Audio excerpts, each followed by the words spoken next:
Good morning. Good morning. Good morning. It's time to get up. I know I don't want to either. It's rainy and cold. And this coffee is horrible. I know. I don't think I can drink this. Last night before bed, I made a cup of sleepy time tea. And I usually rinse my mug out really well. Wash it, rinse it out really well, and then set it on the coffee pot. It's a Keurig, so you put the cup down under there. And it rained like this all day yesterday. So I was sleepy. And by the time I didn't need the sleepy time tea, I was just thirsty and wanted something warm. So I put the mug with the tea bag. Well, this morning, with my eyes half open, usually Ryan rides his bike to school. It's only a couple blocks down. But it's raining. So I was going to drive him to school, which is not routine. So I threw the coffee pot in and turned it on and brewed this cup of coffee, took him to school, grabbed my cup and came back in here, and I sat down and I thought, okay, now back to routine, right? Took my first sip.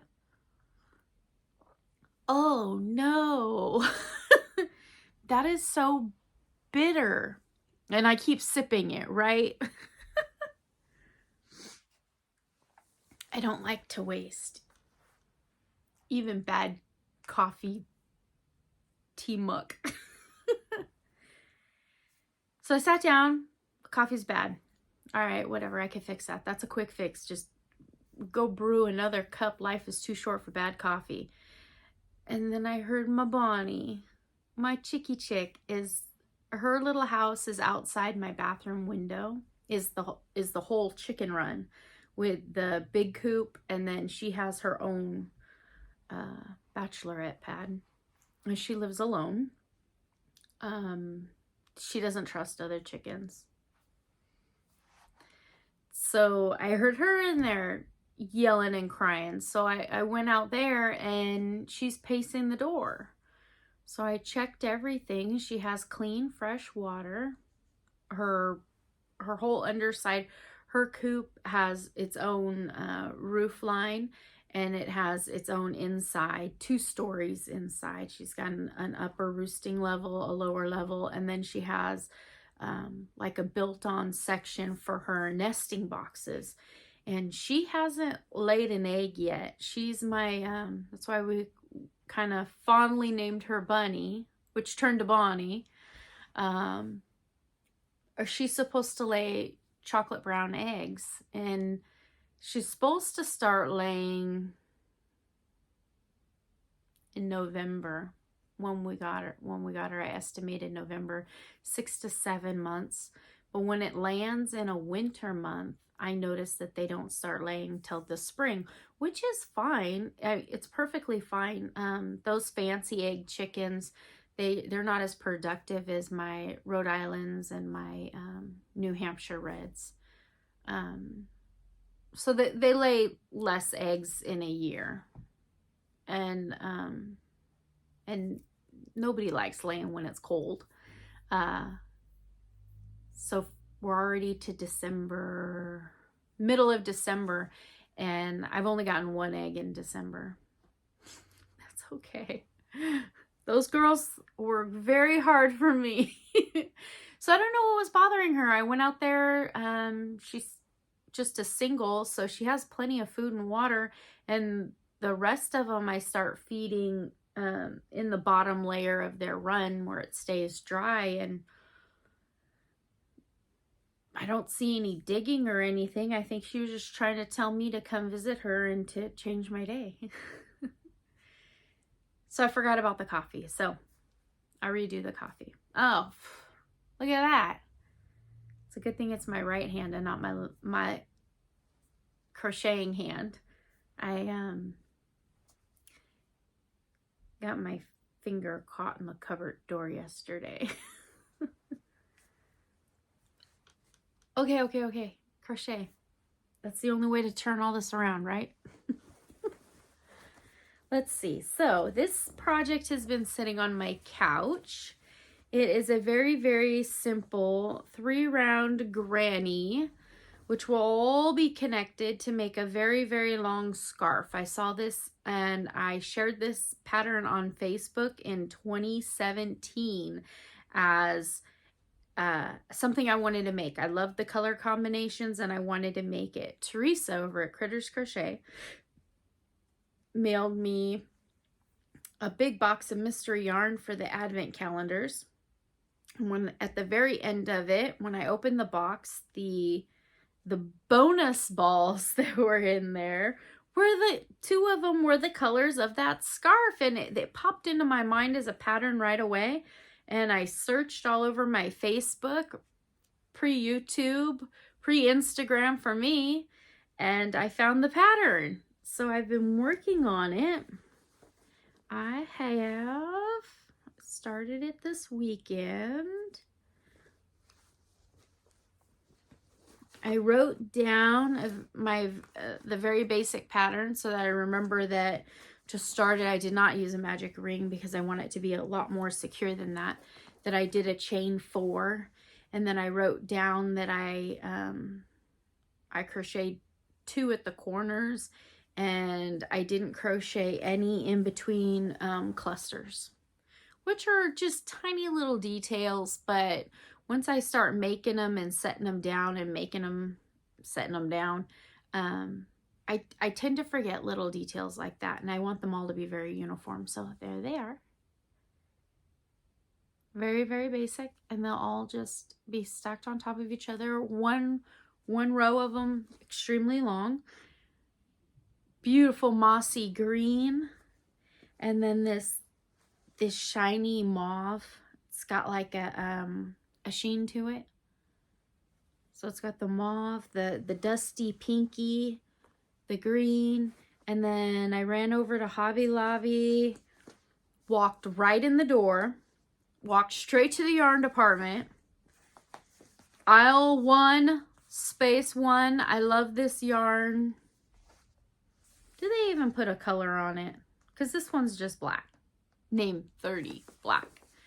Grabbed this, 30% off, walked straight up to the registers, stood in the 20-minute line, paid for it and walked out. Nothing else, nothing extra, didn't look. The most amount of time I spent in there was in the line. Ta-da! So I have those. And so this has been sitting on the couch next to me in the trick-or-treat bag. That one's sitting on the couch. And then when I find myself in here in the room, if somebody's in there watching or playing video games or doing something I don't want to, not interested in, I'll come sit in here in my pink chair and work on my granny poncho. Let's see. I did another total color repeat, which is 4. And I finished the black, did a full repeat 4, and did white, 1 row of white. So 4, 5, 6. I did 6 rows this weekend, Saturday, Sunday. So this one I am working on. That little triangular granny takes me to my shoulder, the peak of my shoulder. This piece needs to come all the way down to my elbow. And then from my elbow to a 1/4 sleeve is the sleeves. So once it gets to my elbow, then I stop working the arm section. I put a stitch marker in it so that the gap is wide and comfy enough to move around very well. And then my granny will just be this bottom body part. And then I'll just work the body part until it's a comfortable length. Probably not oversized. Probably just 20, I like 20 inches from my armpit to my seam line. Seems to be my comfy spot. Then I'll come back to the sleeves and work the sleeves. And then I'm done. It's working up pretty fast. I just wish that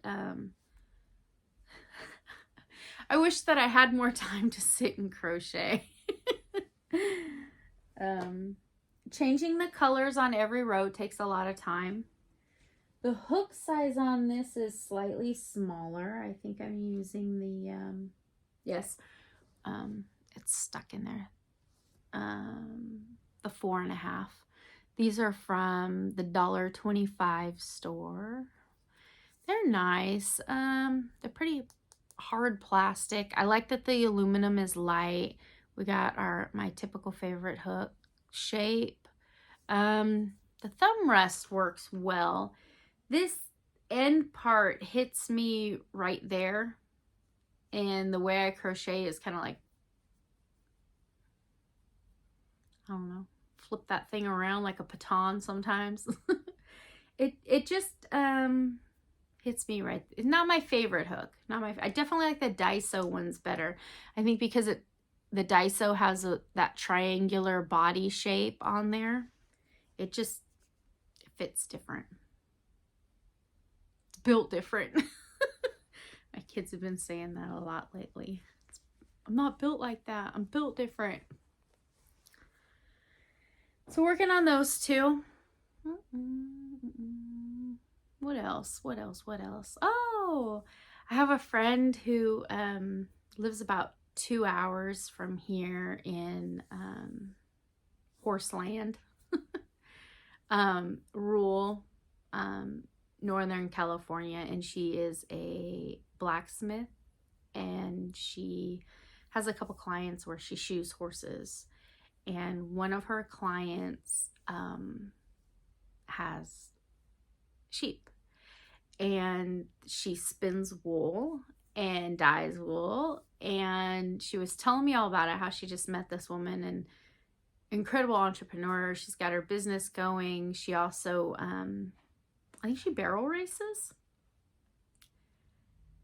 and she was telling me all about this woman and about how I should go and hang out with her and learn to spin. And I was thinking of my spinning wheel and how I haven't gotten much further into figuring out how to use it. I'd love to go hang out with this lady. And then a couple days later, I got a little package in the mail from my friend, and it feels extra squishy, and I was instructed to put it under the Christmas tree. So I'm hoping there's a little tiny sheep in there. Or just the clean end of one. So that happened on Saturday. Other than that, nothing much. Got my Christmas shopping all done. Kids are getting older, so their wish lists are getting a little shorter, and their electronics and little games and makeup and stuff is getting smaller. Usually I wrap presents and then put them out on Christmas Eve, and then together as a family in the morning we wake up and we open them on Christmas morning. Kids are getting older. I don't know if the whole wow from seeing nothing the night before to what we can do is out there, and it always looks impressive because there was nothing. I don't know. I'm kind of wondering if this year if I should just wrap their presents, take my time, not have the big, sit down, stress out, get it all done. Traditions change. Traditions, as family shapes change and needs of the family and time restrictions, and traditions can change, and that's okay. I try so hard and stress myself out so much trying to make sure that everything is, oh, I forgot to do this. Oh, I need to do this. it's in their memory already. I've been doing it for so many years that it can slightly change and shift, and that's how new traditions are formed, and they're just as good. So I'm not going to stress myself out. Whenever I get a couple hours when the house is quiet, I'll wrap some presents and toss them under the tree and let the excitement kind of build up slowly. I am going to have fun with it though. I know that my son's been going in there and checking. I've wrapped some extended families presents already, and I know he's been going in there and checking labels to see if anything has his name on it. I don't know. I could have fun with that two different ways. What kind of Grinch am I this year? I could wrap all his presents and put them out first and let the girls, oh, there's nothing for us, it's all for him. Or wrap all their presents first and have him mope around here thinking that nothing's for him. Or I can just be boring with it and wrap a couple for each and put them out. I'll keep you posted what kind of Grinch I am this year. Well, thank you for visiting. I think I'm going to dress warmly today and go splash in some puddles. And then first, I need to go make myself a decent cup of coffee. That will not do. That will not do. I can't wake up with sleepy time tea mixed with my brew. Thank you for coming by. I feel my day's already turned around. It's going to get better from here. Guaranteed. Thank you. Take care. Bye, friend.